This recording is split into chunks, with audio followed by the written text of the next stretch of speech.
Hi, everybody. Welcome back to episode 98 of the Simply One podcast. I'm your host, Colin, and I'm joined by my co-host, Chris. How we doing, everybody?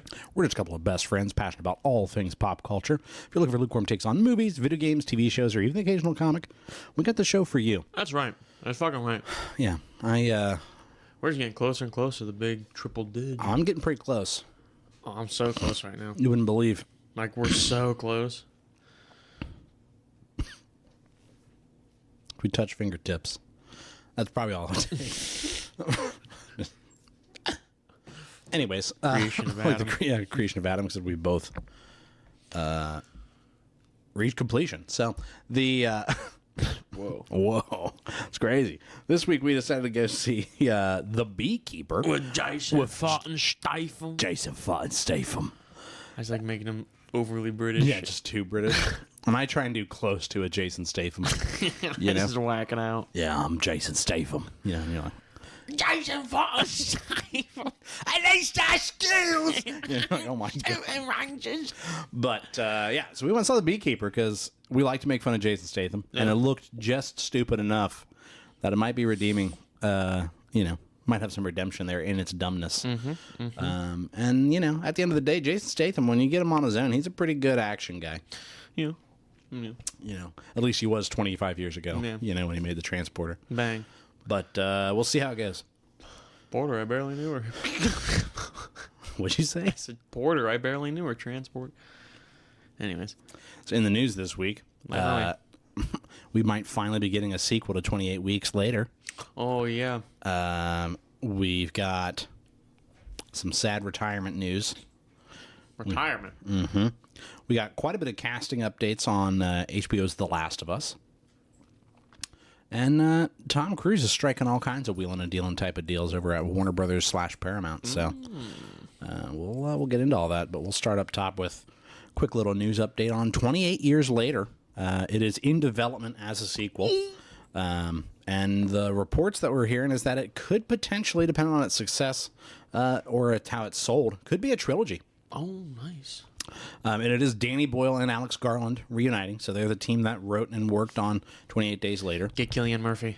That's my hope. Dude, because he's such a hot item right now. Like, get him back on there. And and I feel like if Danny Boyle and Alex Garland are coming back to it almost, over 20 years later. And it's like, isn't it true to the timeline? That's still just about, 20 years later, yeah. And so, I think there is this interesting thing of, like, they must have something there that they feel is an interesting story to tell. Yeah. You know what I mean? If they're going, it's 20 years later, we've got a lot of people asking about it. What would that look like, Because at the end of it... Well, so at the end of 28 Weeks Later, which is the one, that's the sequel to 28 Days. Yeah. That's the one with Jeremy Renner, where they, like, have... basically, they quarantined the British Isles, and then now they're reintroducing people slowly. Yes. And the guy's wife is like a carrier of the virus. She's asymptomatic, and he goes in and like tongue kisses her on the mouth, and catches the virus.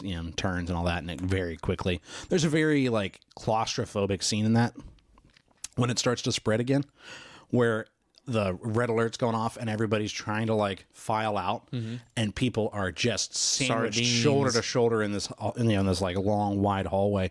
And because when they get infected, the first thing they do is like vomit blood, like projectile vomit. And if that gets on you. Yeah, and so you've got like, and there's like the red emergency lights going, so it's really hard to tell what's going on in the distance, and it's just chaos. And it's like, that's terrifying. And that's how quick it can spread, and they show that really well. All that to say, at the end of that movie, they like get evacuated by helicopter, and I think in like either in a post credits or in like a mid credits scene, you see the helicopter like has crashed, and the camera is like looking at the Eiffel Tower, and then you see like, I think you either like hear somebody screaming or you see somebody run past the camera or whatever, and the implication is that it's made it onto the continent, off of the Isles there. And so I was like, oh shit, that's not good. And so what would 28 years later be, I am curious, because in 28 Days Later, it seemed like Cillian Murphy was able to, like, they got it. Or yeah, they had it under control. Yeah. So I'm curious on, like, is that because they're an island? How do you mean? Like, they're all, like, they are surrounded by water. Mm-hmm. So, like, people from like other, Germany, they can't get to them. Right, exactly. Yeah. Well, and that was the thing, is like that's why they quarantined the island. It was basically just, well, nobody's getting on or off the island of Britain. We'll let them, because they're not truly zombies. Right. They're not dead that have risen. Like rabies. Yeah, it's just the rage virus, and so we can let them starve. And eventually, in 90 days to a year, depending on how long it takes for everything to clean out. Yeah, we'll show back up and put in some work. Because you figure 28 weeks later, it's just 6 months. Yeah. And that's when they start. Okay, how do we reclaim the island? Reinstitutionalize civilization. And so, what would 28 years later look like? So I'm pretty interested in that. Also, it's just one of my favorite. That's just good. Movies. But speaking of, things that have been around for a long time, Matt Pat retiring. Oh, yeah. Yeah. He's been doing it for 13 years. Matt Pat, for people that don't know, does the game theory and movie theories on... That's just a theory. A game theory. Thanks for watching. But, no, he actually did a pretty long video talking about, like, why he's going to retire and things like that. I mean, he's been doing it for 13 years, and his reasoning was pretty sound. Basically, this is a pretty demanding job as far as like weekly videos. There's all the pre-work that goes into it of like having to have played and then written a theory. And like he said, he enjoys playing video games. He doesn't want every time he sits down to play a video game to be him having to think, okay, what is the content that I can make off of this, and he talked about like he and his wife working on it for better part of those 13 years, and their life together has been turned into talking about work when they're not working, and it's just been all consuming, and he's ready to slow down and take a break from it. I bet you eventually that's probably what Rhett and Link will end up doing too. I mean, they're kind of doing the same thing of building the channel and stuff like that, having the mythical kitchen, and stuff like that. Oh, speaking of, we're gonna get to see Rhett and Link live in June, but he actually, one of the things that I thought was interesting that he showed off towards the beginning of his video, Matt Pat, was he was talking about the game theory and how it's kind of permeated, and where like he showed a bunch of clips of other people in like totally other genres and movies and things like that, just saying like the phrase. It's a common phrase, but that's just a theory, and then them inherently having to be like a game theory, and that is just, it's compulsive, and we do it too. Yeah. And that was something that really moved him, was that, it's like, that's going to outlast me or the channel, is that it had that kind of wide impact. And I was like, that's true. And I that's why I wanted to bring it up, because I immediately thought of us. We've done it a few times on this podcast where it's just, I don't know, that's just a theory. And then we both kind of look at each other and like, a game theory. And I mean, he's just joining several other YouTubers that have been doing it for a long time, that are kind of at a spot in their life of like, all right, well, I've done this for over 10 years. I know that is his YouTube name. It is Moo space Snuckle, and that is. I don't know him, so when you said that, I thought you were just making one up to make me laugh. He played with like Van Austin, stuff like that. Dahidi Nogla. He retired. PewDiePie's taking a step. Yeah. Away. I mean, he's been kind of stepping away incrementally, After the bridge stuff, you know. He had a kid and was like, all right, I'm out of here. Yeah. Who was it? Meat Canyon. Yeah, he's taking a break. But yeah, I think he's coming back. He's just... Yeah, I just need to step away for a while. I'm trying to think of I enjoy making animation, and then it's turned into I need to make bi-weekly videos. I saw one for Captain Sparkles. Yep, Captain Sparkles is retiring. That one, I don't watch his stuff anymore, but that one was like a... Yeah. But again, I mean, 10 to 13 years or 15 years, he's been doing it for all minute. Yeah. And so it's like, oh, yeah. I mean, it happens. It's just another, like, growing up thing. It's like the passing of an era, a bygone era. Time moving forward against our will. Can't stop the momentum of this train. We're merely passengers. So HBO's The Last of Us Season 2... You all right over there? Yeah. Am I just scaring you? Yeah. You feel the ground moving beneath your feet all of a sudden? Yeah. Oh. You all right? I'm solid. Did that freak you out? A little bit. I'm good. All right. So The Last of Us Season 2 has found its Abby, it's Dina, and it's Jesse. So we'll start with obviously the one that people are probably the most like, huh? Abby has been cast. Abby has been cast. Caitlin Deaver has been cast as Abby. For people that don't know offhand, Caitlin Deaver, she's pretty famous for what's the Booksmart? Have you seen that movie? It's pretty funny. It's kind of like it's got the sister of Jonah Hill. I can never think of her name, but Emma Stone. Yes, bingo. No, but all of that to say, she's in the most recently. Caitlin Deaver was in what is it? No One Will Hear You Scream. No One Will Save You. The alien movie that we watched. Oh, yeah. She's the lead in that. Oh. And she's going to play Abby. Obviously a bunch of people have been like, oh, she's not very bulky. Yeah. I mean, that can change. Yeah. Get her some of those Zac Efron steroids and give her the fucking roid gut. Just Caitlin Deaver out there just looking like... the fucking Incredible Hulk. Yes. She's got little testicles on her. Oh my God. Let's turn into a dick. She's swole. No, I think, like we were talking, she's taller than Bella Ramsey, who plays Ellie. And honestly, it wouldn't take much, have her wear like tight fitting clothes, and as long as she gets in pretty decent shape, she'll look. Make Bella Ramsey. I've seen she's they're at the gym. Well, if they're doing the sex scene, she does take her shirt off, and you see those things are like pecs. Like, I'm not even trying to be like gross or anything, but like you see her like take her shirt off. She's ripped. Yeah. Where like her breasts are pecs. Yeah, because breasts are made of fat, and you get the vibe that there is none on this body. Yeah, she is purely muscle, and I think that's also kind of a pretty pinnacle point of her character, is that like. This is what she's done. Yeah. While, after Dad died, she's dedicated herself to turning her body into a weapon. Become a gym rat. Basically. And I mean, it helps that they live in the sports stadium there. Like the Seattle Seahawks so they have stadium. That big old gym. They've got the athletics department there.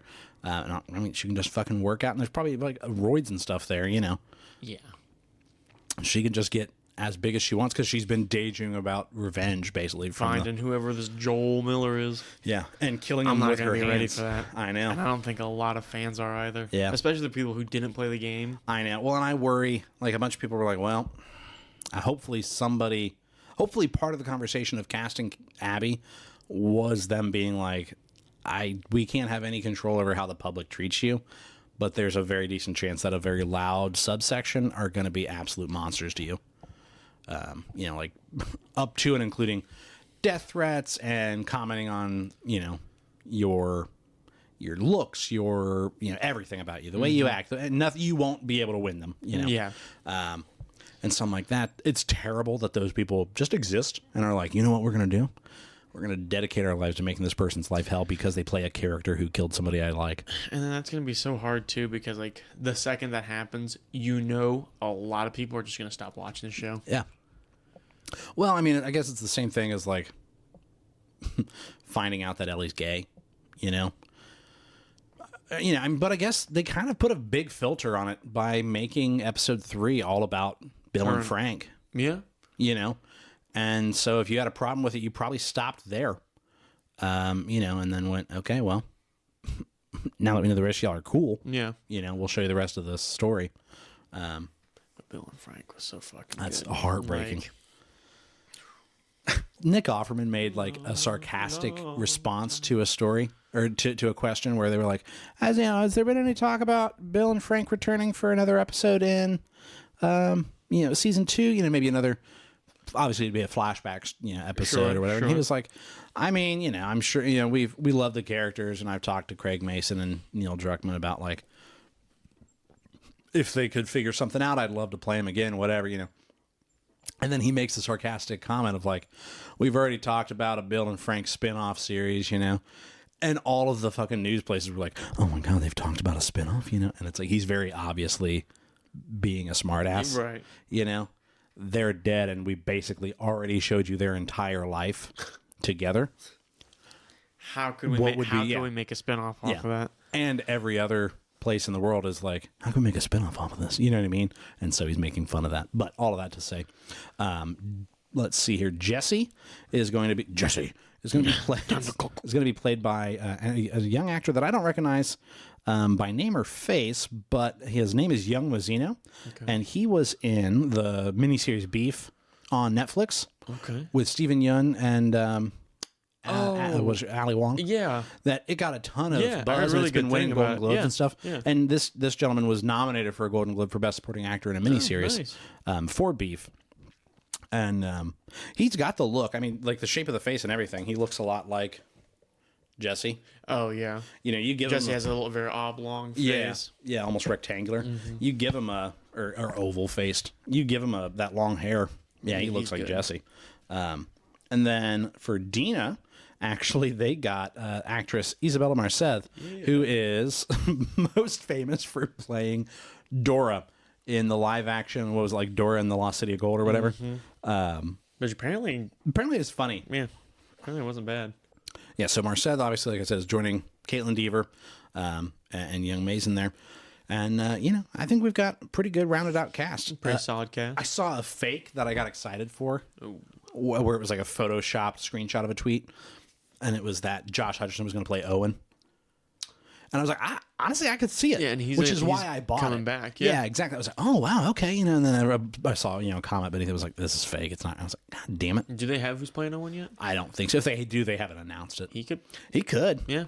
He probably photoshopped it, It's just I'm a head blow your whistle, baby. Whistle, I fucking love that meme. He said that his brothers, when he was home for Christmas, his brother and his brother's partner were like, "Have you seen these memes?" And he's like, "No." And they showed it to him. He's like, "I don't really get it, but I love it. I'm here for it." Don't really understand it, but okay. But no, so yeah, we've got some. They're getting ready to film. I think in a month or two. Start filming for HBO's The Last of Us season 2. So it'll be honest before we know it. With the part 2 remake coming out, the video game start some more fire towards it and ramping it up. And they're actually releasing Grounded 2, the making of The Last of Us Part 2, on YouTube. So we've talked about this in the past on here. Sony's made 2 making of documentaries. Yeah. One for God of War and one for the first The Last of Us, and it was called Grounded. And so I'm pretty interested in this one because this one ended up obviously having a bit of a rocky development with leaks and things like that, and then the COVID pandemic happening right in the middle and them having to work from home for quite a while, which kind of led towards some of the leaks. Yeah. It was just harder to keep it secure. But so, all right, well, I guess that's interesting. I told Morgan, because her and I really, really enjoyed Raising Kratos. I was like, I wish they'd made one for Ragnarok. But then her and I talked about, maybe it just wasn't that interesting of a development. You know what I mean? This one was just the basic. Yeah, we just worked on it and everything went smooth sailing. Yeah, right. And it's like, well, the first one was obviously a much more interesting story because it was such a big swing. Yeah. To be like high stakes. Yeah, here's this guy that here's this character that's beloved for being one way. And we're gonna kind of grow him up, hence the name Raising Kratos. But no, that's a really good documentary. People haven't watched that. Watch that shit. That's good. But it's like an hour and a half, I think. But yeah, so I'm excited for Grounded too because we were talking. I would like to see one for Ghost of Tsushima would have been cool. Yeah. Things like that. And I just like the idea that they're willing to swing again and make another. Didn't you say they're making a show about it? Of Ghost of Tsushima? Yeah. They're making a movie. That's what it is. With the director of John Wick.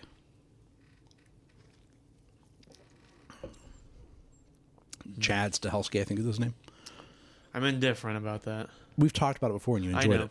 I know, but now that I'm thinking on it... Well, because he's talked about that he's not opposed to doing it in black and white, and he's really trying to push the studio to let him do it in Japanese with subtitles. Which would be cool.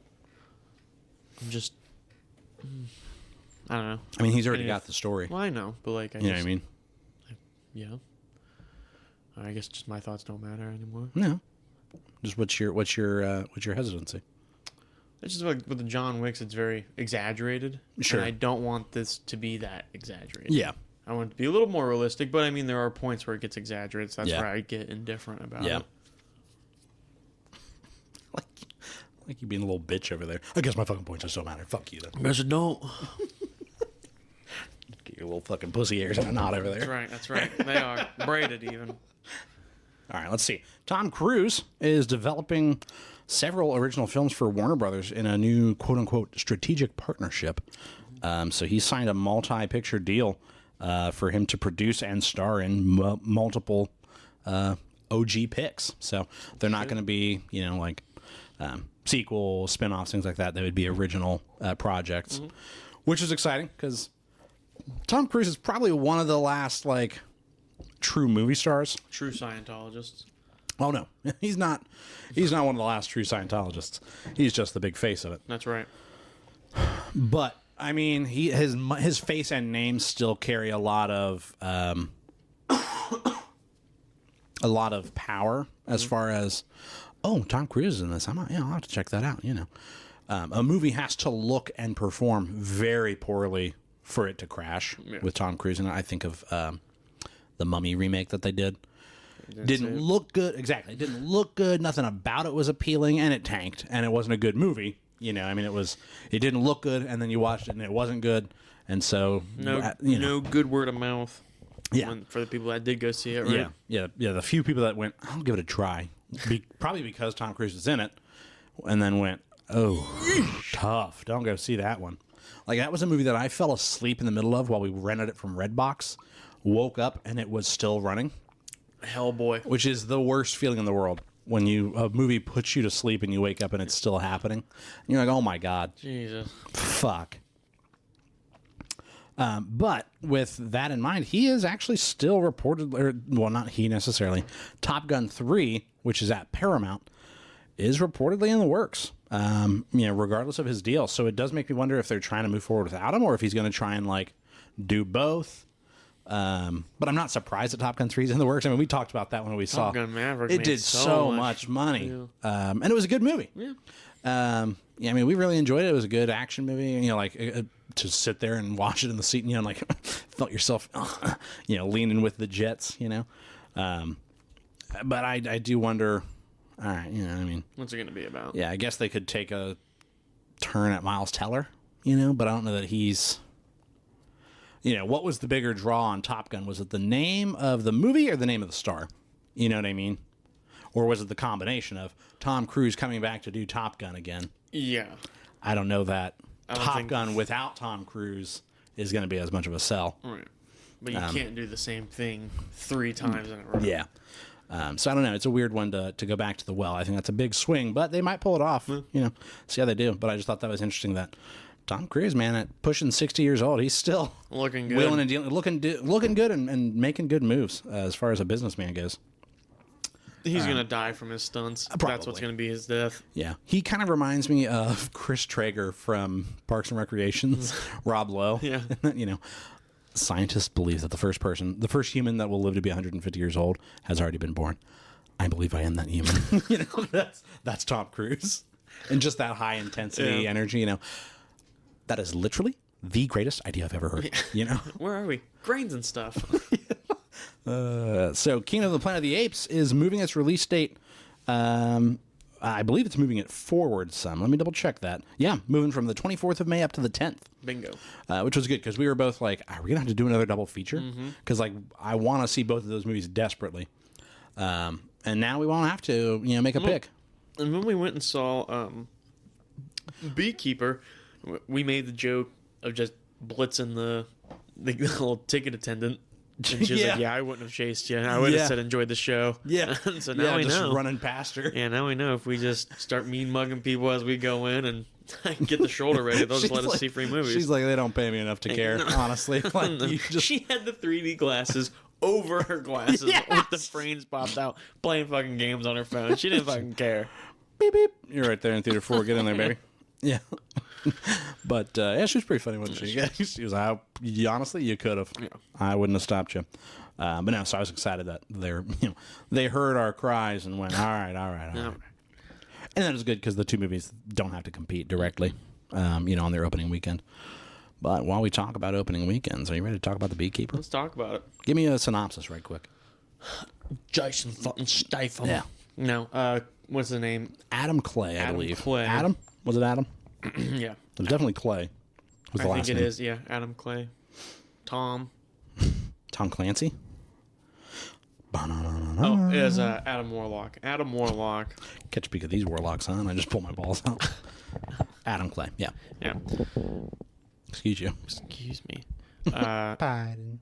Adam Clay was a beekeeper to an older lady. What's neighbor. her name? Yeah, neighbor. I don't think she had. I don't even had know a name. I'm sure they did, but To his neighbor, and his neighbor, who was in charge of a charity fund, gets scammed by some scammer callers. And he wants to get some revenge for her. Yeah, she wants to. Yep.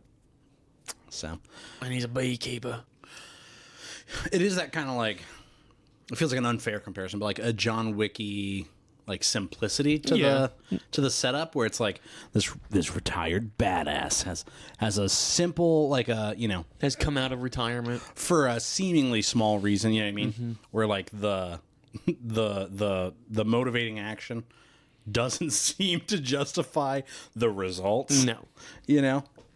Not at all. Where like on paper it's John Wick's dog gets killed in a B&E, and then he goes on a killing spree. Yep.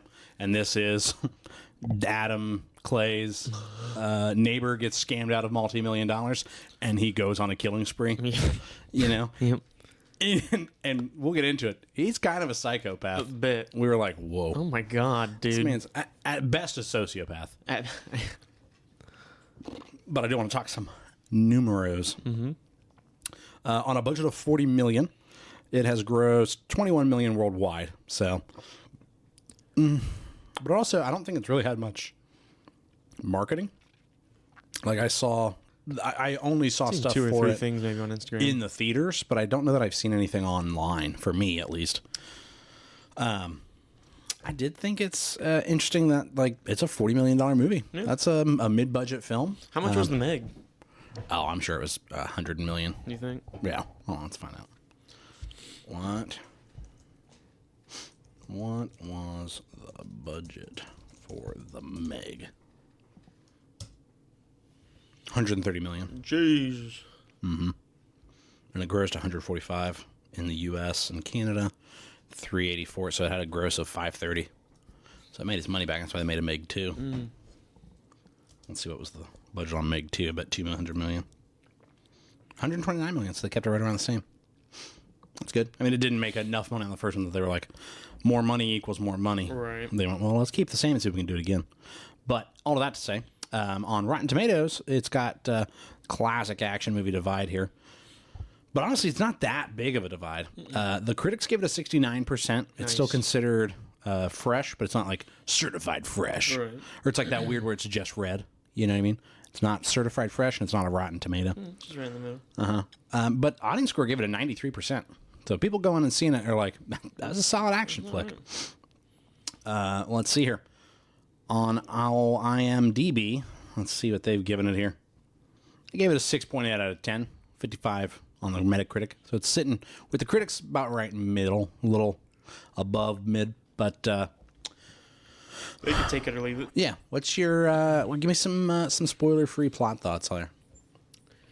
As far as like the plot, no. It just keeps escalating and like doesn't stop. Like it's like it starts and then it doesn't and stop. then like I don't think there's any resolution. The climax happens and you're just like and then the movie is done. Kind of is over. Yeah. It's like, I mean, but I guess that is the resolution. Yeah. You know? Yeah. But I mean, yeah, it's just nonstop chaos, the entirety of it. Yeah, basically, like you said, once it starts, it's pretty much on. Not game over. I did kind of laugh because it does have a little bit of that, like, this thing goes all the way to the top, where you're like, oh, man, who all is involved in this scam? Oh, okay. What are the odds of that? I did like what a strange, like, did he become a beekeeper because that's what they're called? You know what I mean? I don't know. It just you know what I mean? It seems a little on the nose for the two to not be directly related. Yeah. You know what I mean?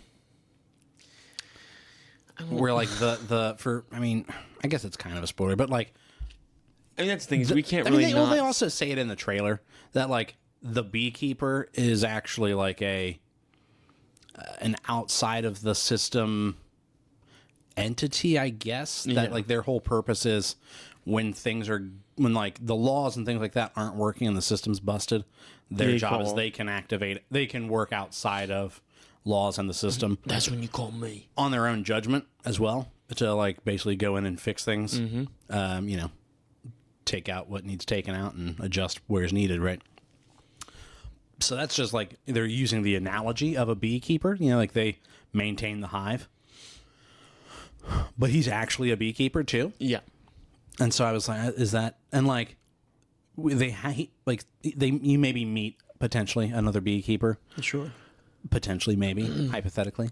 And they may or may not have a manual on beekeeping. Yeah. And so then it's like, are they all actually is that like beekeepers? A requirement? Yeah. Is that like your hidden, like... That's their cover? Yeah. Is usually the beekeeper. And so then it makes me think, like, does that mean that anybody that's a beekeeper, like an IRL, they're into beekeeping? Are they actually like these sleeper cells? Sleeper agents? Yeah. The fucking Winter Soldier? Mm-hmm. You just say Queen Bee? Yeah, you say boxcar and they're like fucking on it. I mean, characters and chemistry, what do you think? Josh Hutcherson plays the bad guy in this. And he's pretty good in it. He's pretty funny. He does a good job of... He plays like a tool. Yeah. Like a rich kid. I'm above everybody thing. Yeah. And he does that real well. Jason fucking Stayfem. His character is very much a John Wick-esque. Yeah. He doesn't really say a whole lot of lines, but when he does, they're cheesy beekeeping one-liners. Yeah. What was the... There's a scene where they kept bringing up, there's a bee called a Queen Slayer. Yeah. And that's, I feel like, the ongoing, what they're referring... Yeah, what they keep referring back to. Him to, since he goes all the way to the top. Yeah.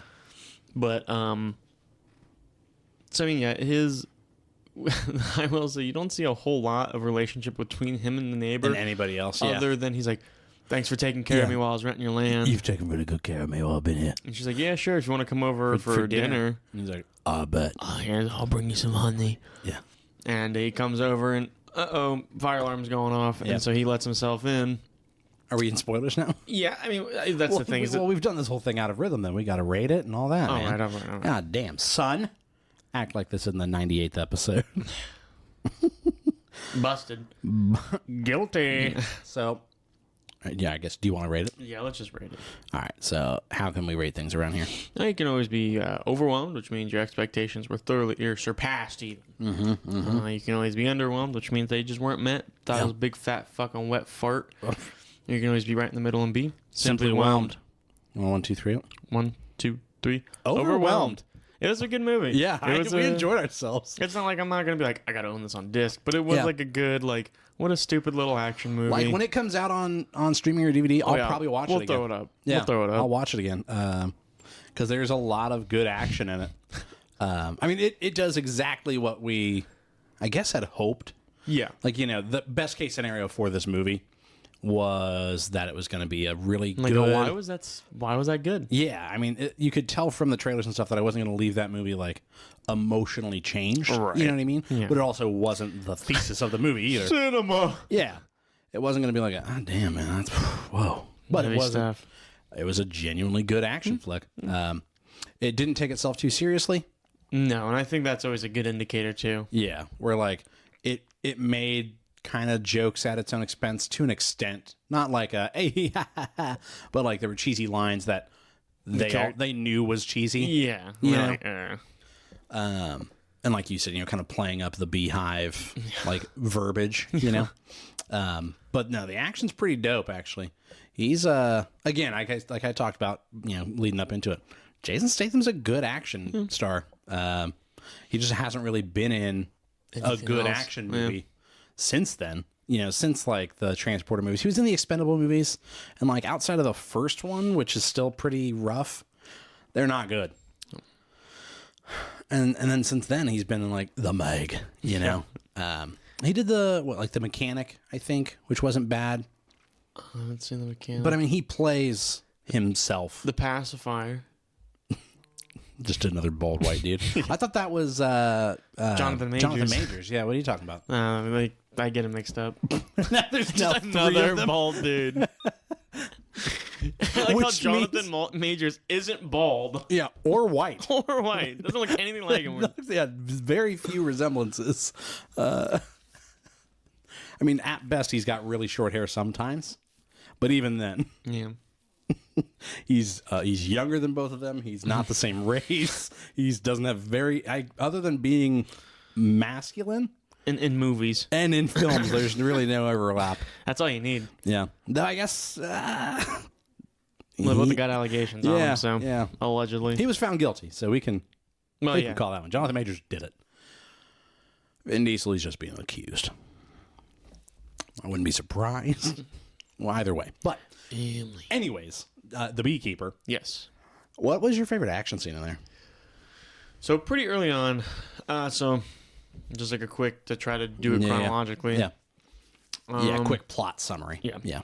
So neighbor gets scammed Out and of like all over money. over $2 million. Yeah. And then she just Kills herself. offs herself. And that's when Her we daughter meet. works for the FBI. Yeah, that's where we meet her daughter because she's there on the crime scene, and Jason fucking Stayfem's there, and she's like, "What the fuck you doing?" And he explains to himself, he's like, "I'm a beekeeper.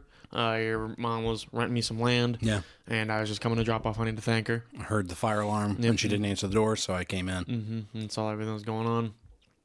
And that's when things get a little weird because the FBI is like, "All right, when you find out more information about this guy?" Yeah. And they can't find anything. Yeah, they're basically trying to vet him and make sure, that his story checks out. And her partner, who I want to try to find the name for, Deputy, let's see, he is... excuse me. Who the fuck is her partner? Tommy.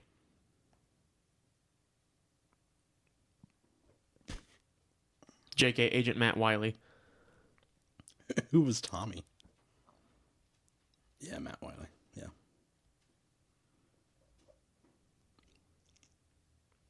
Anyways, Yeah.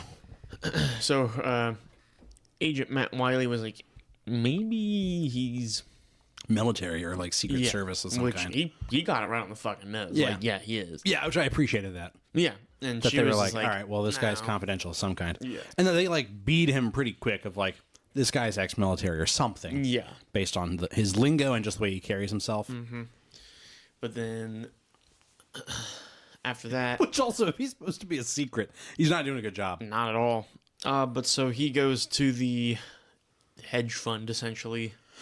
No, he goes to the call center. Or yeah, the call center. Because it was a classic like Windows alert, call this number, your computer's got a virus, and then she calls and they go, oh, okay, we just need you to install this updated system. Give me remote access, I can help you through it. And I don't know anything about computers. That's all right, I'll do everything for you. Yep. And then they get all access to all your info and You're done. yank your funds. And it's really hard to catch them because it's cybercrime. And they can use VPNs and everything to be gone. And there's also the plausible deniability of like, you agreed to all of it. Yep. You know? So Jason Statham, or excuse me, Jason fucking Statham. Adam Clay. Adam Clay pulls up to the call center and With like 2 cans of gas. Yeah, 2 cans of gas and that's it. And Yeah. just fucks his way in there. He beats Yeah. up the 2 guards. Yeah, out front. Easy. Easy, Like, no quick. problem. And he's like, he goes, I'm going to count to 3. And he goes, 1, 2, 2, 3. 3. There you I go. did it for you. There you go. Yeah. And then just beats the shit out of him and then walks in. Yeah. And then he tells In the... like 1 strike each. Yeah. Just, And then he down. tells the receptionist, he goes, why don't you go ahead and tell everyone here to get out? Yeah, tell everyone, because what did he say? I'm here with the call center. So, yeah, you just got to sign in. He goes, yeah. Sign in. And he goes, tell all the other companies to get out. Yeah, because it's a shared office. Yeah. And she's like, okay. Okay. Because I think he even says, I'm going to burn this place to the ground. Yeah. And she's like, okay. Okay. I think she says, thank you. Yeah. And then he gets up there and he just starts. He beats the shit out of one guy on the phone because he comes up there and he's like, everybody hang up the phones. yeah. Repeat after me, I will never again steal from the innocent or something like that, And they're all like, and they're looking at him, and this one guy's still on the phone and like kind of gives him the like shh finger, and he grabs the phone, the handset from him, and punches him too much with the handset.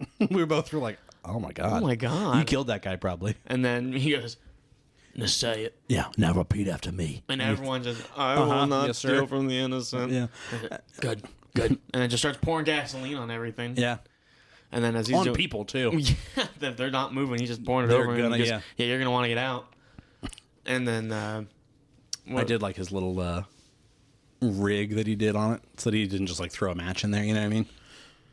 Oh yeah, he put like a device on there. Like the next time that they get a call, It's gonna spark. it's This gonna wire. spark. Yeah. And The fucking call center manager Garnet, is just an absolute fucking tool. Garnet. Yeah, Mickey Garnett. Yeah. So he basically has like 5 guys with him, right? Security guards. And he goes, "You gonna take this guy fucking out or stop what?" this guy. Yeah. And that just doesn't happen. No, he kicks their Like asses. throughout this entire movie, He he doesn't get hurt until like the very the end last fight. Yeah. Yeah. And Which I guess is fair if he is supposed to be like the best of the best of the best of the best. yeah, and You the know, person like when they're playing, and the person that he's fighting is like, that's their whole gig is they the- take out beekeepers. Yeah. You know? So, yeah, but then he lights the place up, or the place blows up. yeah, All right, and he's like, "I'm Jason fucking Stayfem. I can do what I want." And then he leaves. And then Mickey Garnett is like, "We gotta go fucking find this dude." well, he calls his Or- boss, yeah. who is Josh Hutcherson, Yeah. who's like doing acupuncture and massages and has like the He's bowls. got the bowl and the Bong.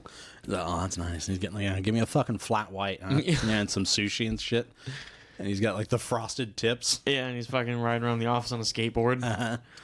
And he calls Josh Hutcherson and he's like, "Yeah, I'm standing in front of a pile of rubble that was your building." Yeah, it was our office space.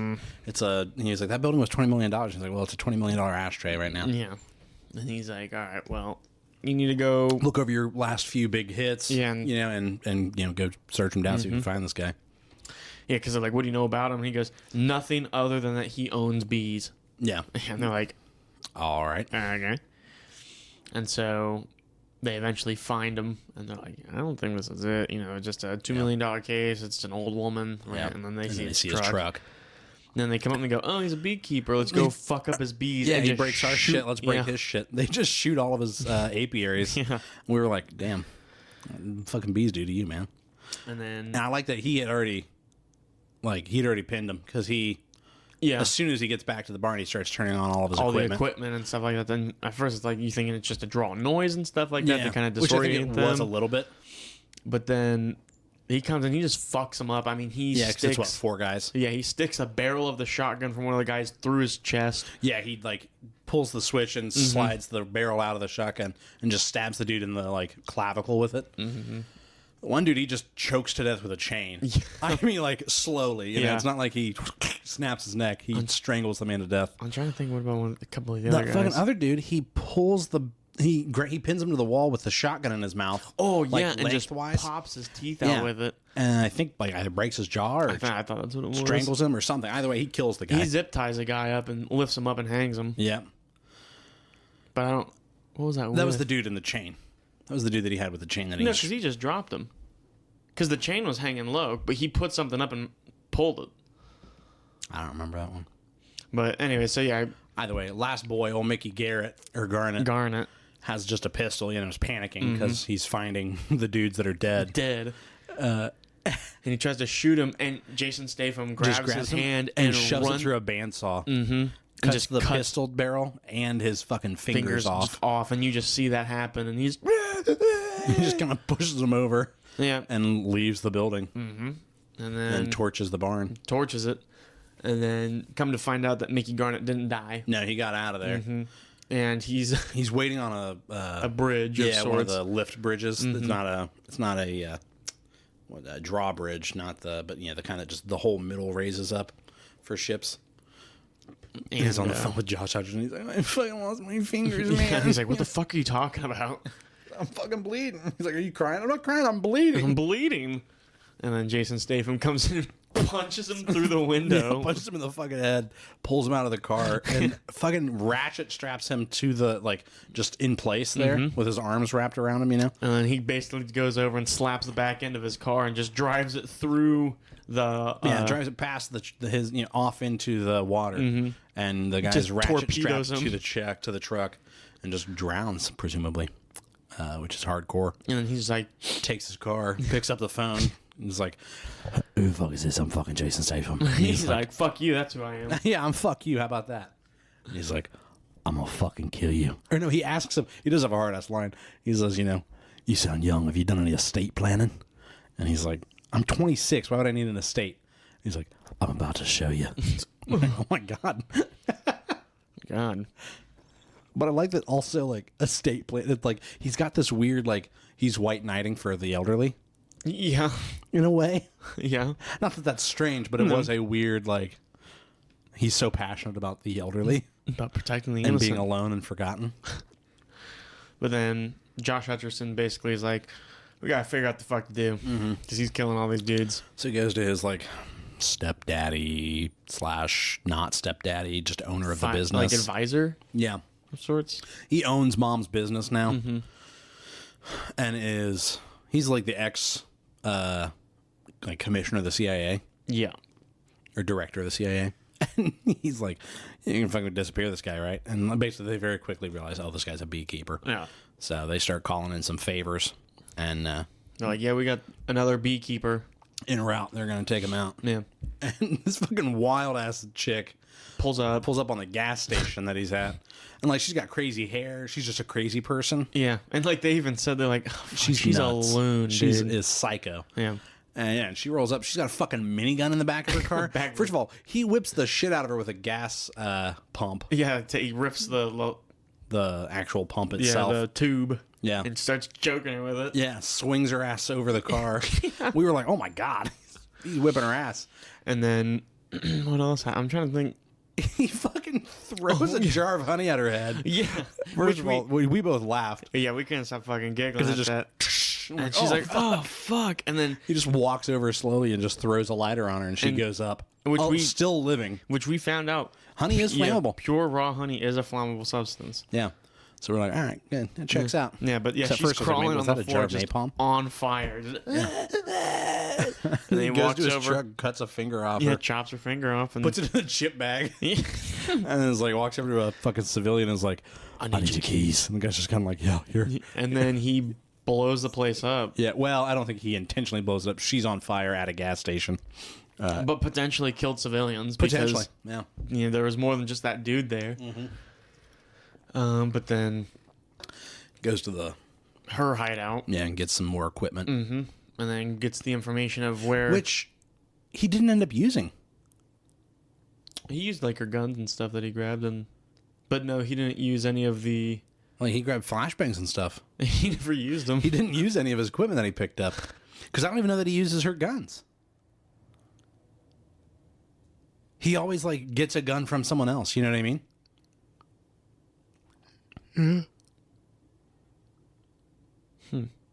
So I wonder if it was supposed to be something different. And then, like, it didn't they're test like, well. you know Or they're what? like, yeah, you know what? It's more interesting if he goes in with, lightly armed and uses hand-to-hand combat. I will say they did make him sneaky, like real nice. Yeah. Yeah, he's more stealthy than, he's not just a wrecking ball. Yeah, he liked the way he. Infiltrates and stuff. So yeah, after that, then he's going to, like, the main office, which is the in, first one was it in Boston? First one was in Boston. Second one's in New York. First one was in Springfield, Massachusetts. Then Boston. Yeah, and then he worked his way to New New York. York. Yeah. And The one in Boston is the one that he infiltrates, where by the time all those the private FBI. security is... the FBI is in a perimeter outside, and they've hired a private security company Yep. to guard the inside. Yep. And He just beats a shit out of everybody. everybody. The FBI outside. I did like that he didn't kill any of the FBI agents. Because he even says, like, I'm not here to hurt the good guys. Yeah.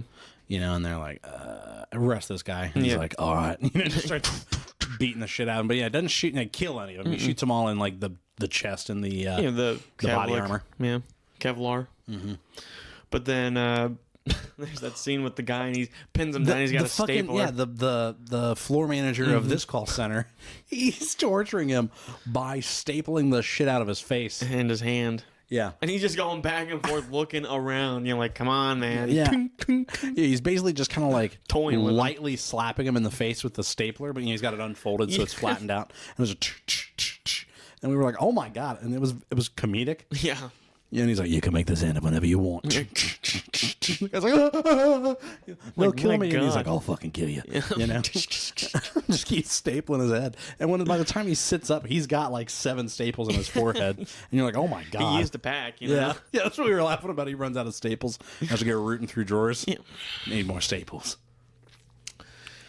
But, it all comes crashing down. Because he figures out who the boss is, and that is Josh Hutcherson. And he's like... And that's when we also find out... that Josh Hutcherson is the president's son. Mm-hmm. The reason Mommy had to sell the company off to somebody else is because she was going to be president of the United States. Yep. Which means all of her campaign fund money came from... Scam. fucking scam money. But she wasn't aware of that. Yeah. Well, we don't know that yet. No. At this point, we just know that, oh my God, this goes all the way to the top. All the way to the fucking top. That's when we find out Jason fucking Stayfem is the Queen Slayer. Doom Slayer. That's pretty good. Yeah, it was, wasn't it? So, yeah. That was pretty good. Rip and tear. So he... that's good shit, dude. Anyways, he fucking rolls up on the president's... Oh, first of all, while he's fighting the private security, he slices a dude in half with an elevator. Oh my God, he does. Like he's on top of the elevator. He went into the elevator and went up through it. Yeah, setting it up to drop. Mm-hmm. And they all file into the elevator and just start, shooting into the ceiling. And he's all like hitting on the side, right? Yeah. And he fucking says like, are we done? And as they're reloading, he like detonates the little explosive to drop the cable. And one of them tries to jump out. A couple of them make it out. Well, they all start running, but somehow they got hooked up to something. So when it starts to fall, yeah, he set up a tripwire of sorts. Yeah. So that when they fall, it would catch them all back and pull them in. And one of the guys just makes it only halfway, and he just gets sawed right in half by the elevator drop. And you and I both like, oh my God. Yeah. Because it was just us, 2 other people, and then another lady in there. Yeah. There weren't a lot of people in there. 5 people in their tops, and including us. Yep. But yeah, we had a really big reaction to that guy getting cut in half because it was just like, holy fuck. He just killed the shit out of that guy. And then he goes to the president's, like, not the White House, but like a private estate up in New York. They got that bitch just decked out. Yeah. They used the excuse it was some party. Yeah. Yeah. But they're all hiding out. Right. And he infiltrates, because that's what he does. No problem. He, like, climbs under a truck, through a manhole. Yeah. Rides in. And he fucking... First of all, he's dapper. He's in a suit. Mm-hmm. Nice silver... silver and blue. Yeah. Like dark blue. Which is very Jason Statham. Mm-hmm. Jason Statham. Jason. He's working his way through. Jason Statham. Jason Statham. So he... I want to hear Mike Tyson say Jason Statham. Jason Statham. So he's working his way through there. And, he works his way up the stairs and is just brutalizing and, like, not killing people, which, again, I appreciated that they managed to make him, like, he had a rule book, essentially. He had a code where, like, he's not trying to kill the FBI or the Secret Service. And they didn't make it a big thing that he followed. It's just something, he's like, I'm not out here killing the good guys. His whole deal is that I am trying to They are take in my down way. I'm going to mobilize them, but... Yeah. Yeah, like he's shooting them in the leg, kicking their knees out and stuff, and throwing them over the railing. He's hurting them. Yeah, but he's making sure not to murder them. He got a couple broken bones. That's for sure. Now the mercenaries, he's shooting them in the fucking head hard when they've got him down on his knees. Well, they're getting paid to do it. That's why. Yeah, exactly. They ain't doing it for justice. They've got him down on his knees and they're gonna execute him. And he fucking blows up the car, so that they all turn around distracted. And he whips around and grabs that dude's gun. And that's where we meet the bee. Yeah, the bee killer. He shoots him through the cheek like 50 Cent. Yeah. And then just headshots the other guys that are standing there. And you're like, holy fuck. Goes running off. And the whole time, like, the neighbor's daughter, the FBI agent, is kind of like on his heels. Yeah. And she's very conflicted. Like whether she wants to help him or not. Yeah, because like he's obviously breaking the law. He's operating outside of the law. But he's doing it for a good reason. But is that reason excusable because of the extent it's going? Yeah, right. It's that whole thing of do the ends justify the means? No. And setting a bitch on fire alive? She was crazy. She was a murderer. Oh. She was mentally ill, so it's fine. It's fine. Yeah. But also this guy is not well, I don't think. No. He's at least, like I said, he did not strike me as the kind that had felt a lot of love in his life. He's had a very cold existence. Yep. But he fucking fights the bee killer who has he's an amputee. He's got a prosthetic leg from the last bee killer. Yeah, or the last he's beekeeper like, I fought. I've killed one other beekeeper. And I got he's got a South African accent, which I can't do anymore. He always comes out New Zealander. He's always a Kiwi. But call me a dickhead. You call me a fucking dickhead. You know, you're like, what is that? Is that Shouto Copley? What is that? Why does he sound like Taika Waititi? But you come here, you dickhead.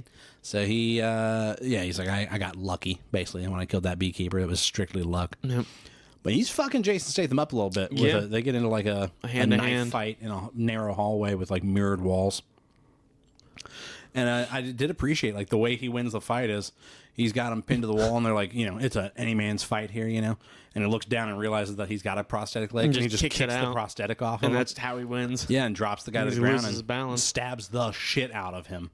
Like repeatedly and takes his brass knuckles from him. And he's stabbing this man repeatedly in the neck and shoulders and is punching him hard with brass knuckles. Yeah. And eventually the guy just dies and we're like, oh my God. My Lord. And he just gets up and drops both of them and was like, yeah. Oh, Jason Statham. I'm Jason Statham. I keep bees. Yeah, he goes, I'm the beekeeper. Isn't it? Yeah, he goes down the hallway. And he's like, hello, governor. So he comes down the hallway. The pub. Yeah. Have a fine point, eh? He comes down and he puts a fucking plastics explosives on the door. On the door to the president. Yeah. And they're all like, he's going to kill the president. Yeah. And fucking blows the door open. At this point, the the president realizes that son has been fucked up, a fuckhead, and has potentially drawn her into an illegal ring here. Jeopardizes her state as president. Yeah, but she's got like the honorable stance of like, she's like, I'm gonna have to be honest the truth and take whatever the consequences are. Take by the chin. And the fucking son like grabs the revolver out of dad's desk, shoots the deputy director of the FBI, kills him, and then takes mom hostage. Yep. And fucking, I almost said John Wick. Fucking Jason Statham. Hip shots. Yeah, he does a full on like quick draw. With a fucking just a Glock. Just bop! Brains Josh Hutcherson like looks over at the FBI agent and daughter and is like, "Ah, cheerio," and just dives through a glass window. And we were like, and then he buried scuba diving gear and just gear as his disappeared. exfil, and he just disappears. Like literally dives through the glass, has like a stare down with the FBI agent still because she's like aiming at him. She's pointing at him and he goes, "You got to choose who you work for, the law or justice." And she's kind of like got this. Yeah, and lets him go, and he just kind of like grins and nods, and then he's like, dive over the edge. Just gets his scuba gear on. There goes my hero. Gets his scuba gear on. You see him sink below the the surface of the water, and then credits. Like, literally, credits are right after that. And we're like, all right, let's get the fuck out of here, man. All right, man. I mean, that's the thing. It did not have much fat on it. It was a pretty trim movie. There wasn't a lot of like. It was very linear. Yeah. It was very A to B to C to D, and then the movie's over. I was like, all right, man. Let's get out of here. We Googled if there's an after credit scene and said no. Like, let's bounce. Let's fucking busy bounce. I do think if it makes its money because it was so cheap to make, I could see them doing a sequel to this just to see if it pans out. I don't think it'd be good. I don't either. It just doesn't. You don't need to make a second one. Yeah, just keep it at the one. Doesn't have to be, no. But I enjoyed it. Like we said at the top there. It comes out on tape or on DVD or streaming. We'll peep it when it comes out. But it's not a bad movie to go see as far as like an action movie. It was a fun movie to watch in the theater because you felt pretty free to like laugh or whatever. You didn't feel like you had to be quiet for the people around you. It also helps that we had 4 people with us, and one of them, I'm pretty sure she was there to flick her bean to Jason Statham. Yeah, we walked in and I was She's like, the only party one. over here, and she was like, yeah, I thought it was just me and Jason Statham. She didn't even say Statham. I'm pretty sure she just said me and Jason. It's just me and Jason. And I was like, oh, all right. She's kind of disappointed we're there now. You got any more thoughts on it? I don't want to rush us, but I also don't want to dwell. What you been thinking about, Chris? I had a cryptid, but I'm going to keep it on the... All right, I'll talk about it. I don't think what you meant to say is, welcome back to Chris's Cryptid Corner. I'm your host, Chris. So this week, I actually kind of want to talk about the Bermuda Triangle. All right. Yeah.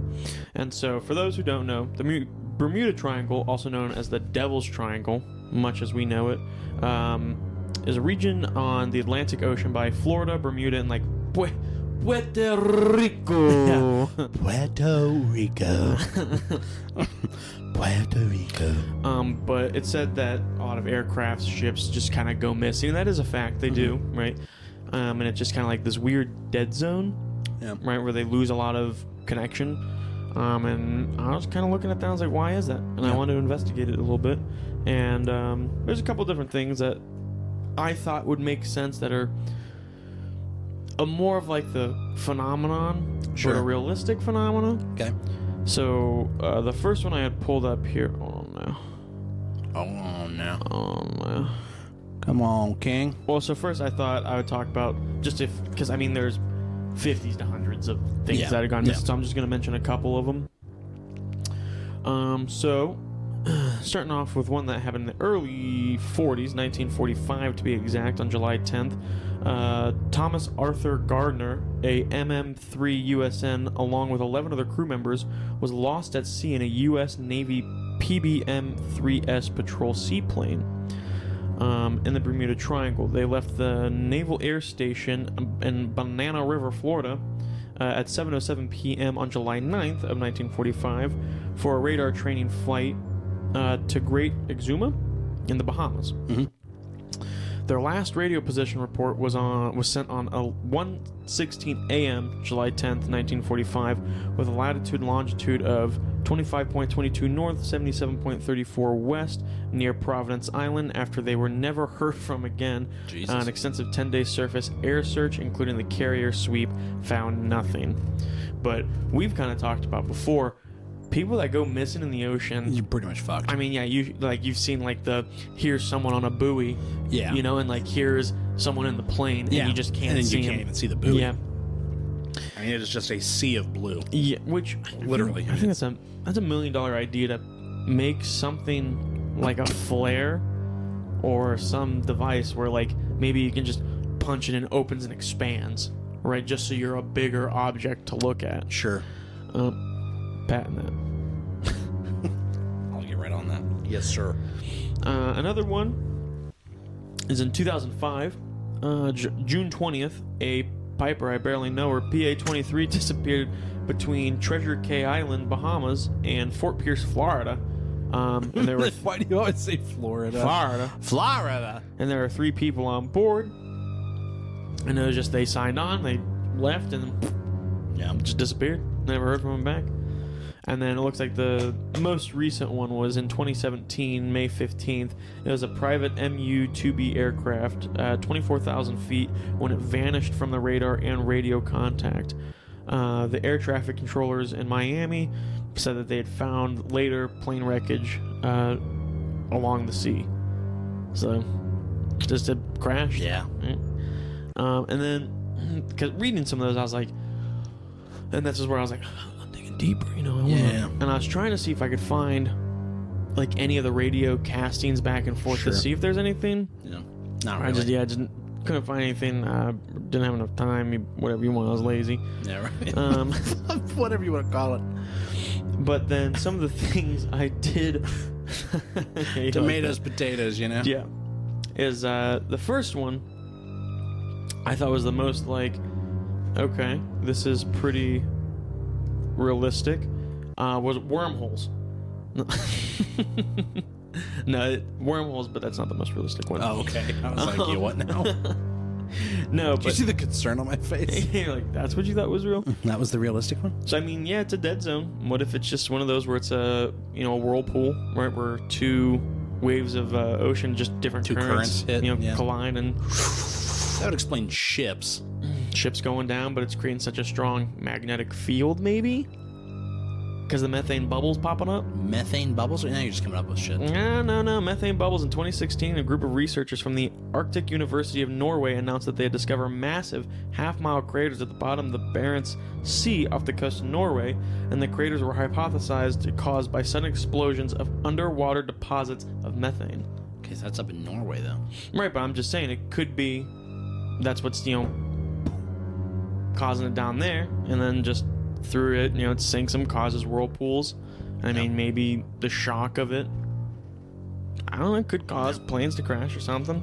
I feel like I remember watching or reading something that basically it was like, actually, there's not that much higher instance of disappearances in that area compared to the rest of the ocean and sea. It's just they're closer to the coast, so when it happens, we know more quickly. Yeah. And that, basically it's like the name itself, like it's the Bermuda Triangle. Like it's basically mythologized into. Oh my God! Now that's the Bermuda Triangle, but really that's not any more likely to disappear there than anywhere else. I don't know. I think you're wrong. I could be, Do you agree with Colin? If you do, let us know. Send us an email at simplymailbag@gmail.com. Another one that I had pulled up here was like a legit one. Mm-hmm. It was. Here we go. Water spouts. So according to NASA, water spouts are spinning columns of moist air that form over warm water, which makes sense because it's around the Bahamas. Yeah, it's tropic water. Are akin to a tornado in the ocean. Water spouts can feature wind speeds of up to 125 miles per hour. Because of the Atlantic Ocean off the coast of Florida, it is one of the most active areas in the world for the severe weather phenomenon. Some have positioned that they could be responsible for the Bermuda Triangle disasters, like I was saying. Right, exactly. Another one that's a bit of a stretch, but I was like, I mean, if it were to be somewhere, Atlantis. Oh my God. Do you think? It's in the Atlantic Ocean. Allegedly. If it even exists. But they say that the reason why planes crash and ships wreck is because they believe the Atlanteans have something called crystal energy technology, and it's still active on the seafloor, causing mechanical malfunctions for the boats and planes above. So it could be something like that. What were the Greeks doing down in the Bermuda area? Atlantis is a Greek myth, right? But it's in the Atlantic Ocean. I mean, it's named that for a reason. Atlantis is there. I'm just saying. Just reaching. I'm just saying what everyone's thinking. Yeah. Have you checked the Bermuda Triangle to see if Atlantis is there? No, but we have. I haven't. Oh no, we're getting close to flat Earth. No, I haven't seen the Earth from space, so must be flat. Well, I mean, it is. Like, there's a bottom to it and there's a top to it. The gravity or the galaxy revolves around us. We are at the center. Aliens aren't real. We're made in God's image. No, but I just thought the Bermuda Triangle is something I always heard as a kid. Yeah. Right, but I feel like as I got older, it kind of just died out. Yeah. So, I mean, but if you have any cool stories or instances where they've been marking on Bermuda Triangle, let us know. Send us an email at thesimplymailbag@gmail.com. That's right. But what about you? What you been thinking about? Yeah, I've been thinking about GTA 5. Oh. It was included in PlayStation Plus now. Mm-hmm. So I was like, I'll reinstall it after seeing the GTA 6 trailer and all that. I was like, give it a poke. And I haven't played it really since PS3. So yeah, let me get on this, And we've been burning through the campaign a little bit. Yeah. Trading, just handing controller off. Yeah. And that's a good time, man. Yeah. I enjoy myself. I'm telling you, I try to get you back on. GTA Online is not the same, though. It's not. It's different. I will say, yeah. But, I mean, that's the thing, too, is I feel like you're so limited when you first start out, but then as soon as you level up a little bit and you can do a shit ton of heists, it feels more like there's a story to it. Sure. And that's what I think helps. But yeah, just starting off, I think you can only do one heist. Yeah, and it's like until you hit like level 30 or something like that, and then that's when it opens up a whole bunch of other ones. Right. So I think as soon as you get there, you're set, and that's where I'm at. So I could still even invite you to the heists, and we could do that together. No, I've just been having a good time with the campaign. I think the campaign does help a lot with moving you along. Yeah. As far as like keeping you engaged. Because if you rely on just the sandbox in online at first, like you were talking about with the heist and stuff. It gets old quick. Yeah. You're like, okay, well, this is... I can only shoot whores and, rob gas stations for so long. And like, some of the mini games just really aren't... I like some of the mini games. Yeah, some of them are good, but some of them are just not. And also, like, especially when you get randos. You can do, like, races and stuff like that. Yeah. Those are pretty easy, and you make a lot of money. Sure. And, like, you can gain a lot of XP from it. So that's what I kind of just farmed doing races for a bit until I was like, I can finally do a bunch of. I do wish, and maybe they'll do it with GTA 6 online. I wish it was a little bit more like Second Life, a little bit. Okay. You know, of like just hanging with my homies. You know what I mean? Yeah. Well, apparently in the new one, they said that you're going to be able to walk into most, if not all, buildings. And In this one, you can walk into. I mean, the only building that's not like somewhere you shop is a convenience store that you can rob. Yeah, Other than that, you can't go in any building. Yeah, other than like the casino, but in that one, it's like it's a loading screen to get in there. Right. And that was the other thing I was going to ask is how fast do you think the loading screen is going to be in this new one? Oh, it'll be lightning. Yep. If there is loading screens. Mm-hmm. And you just. But yeah, that's the main thing I've been thinking about. Still working on our D&D campaign, but yeah, just playing a lot of Grand Theft Auto. But I think that's it, kids. If you enjoyed this episode, be sure to give us a great review on iTunes, Apple Podcasts, whatever they're calling it now. Sloppenheimer. Sloppenheimer. Be sure to give me bomb head. Call that Toppenheimer. That's so stupid. I love it. Make sure that you're liking, following, and subscribing on your audio streaming service of choice. You get notified when we post our new episodes. And then if people wanted to reach out to us and tell us how much we suck, how excited they are for episode 100, what they thought about the Beekeeper, how would they do that? Yeah, you can always take a look at us. You can check out our YouTube, Instagram, Facebook, Simple Whelm Podcast. Our Twitter handle is whelmed_simply. Or the good old-fashioned email is simplywhelmmailbag@gmail.com. That's right. We haven't streamed much lately. We've been busy. But we do still enjoy it. We want to do it more. Yeah, we do. But yeah, it's just been hard with... We tried streaming once, or we tried getting mods for Lethal Company. We just couldn't get it to go. And then we started playing Battlefield 1, and we're like, we don't want to stream this. And like halfway through, we're like, we should just fucking stream this. This is so much fun.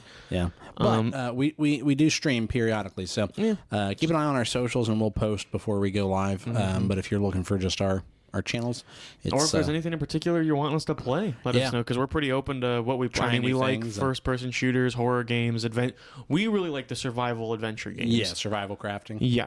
But yeah, so just Yeah, I think it's Simply Whelmed Pod Colin and maybe Simply Whelmed Chris. I think. Yeah, I got to get mine up and going. But yeah, next. Excuse me, I just threw up in the mic a little bit. Bang. Next week, I don't know. I don't think there's any new movies coming out. I'm really trying to convince you to go see the Mean Girls musical. No, just for the comedy. Come on. Maybe we'll go see. We'll watch OG Mean Girls, and then we'll go see the musical and see how bad they are compared. I was gonna say it's not going to be good. Mean Girls is good. It's a good movie. It's but I'm saying in comparison to go. It's not. This isn't good. It's not going to be good. That's a lot of shoe room to fill. Apparently, the Mean Girls on Broadway is a really good show. Yeah. And this movie is not. Like, everybody's like, they should have just done a professional filming of the Broadway show. Yeah. As opposed to turning it into a movie musical. But who knows? Who knows what happens next week? It's anyone's guess. And then episode 100, we still don't know what we're going to do. So if you got ideas for that, let us know. Yeah, let us fucking know. Because if not, maybe we'll just rub our buttholes on the mic for an hour and a half straight. 90 minutes, yeah. That's basically what we do now. Yeah, that's essentially what this show is. But I think that's everything, kids. That's not his face. All that hair, that's on his ass. Yeah. I think that's the end of the show, Chris. So bye-bye. Bye.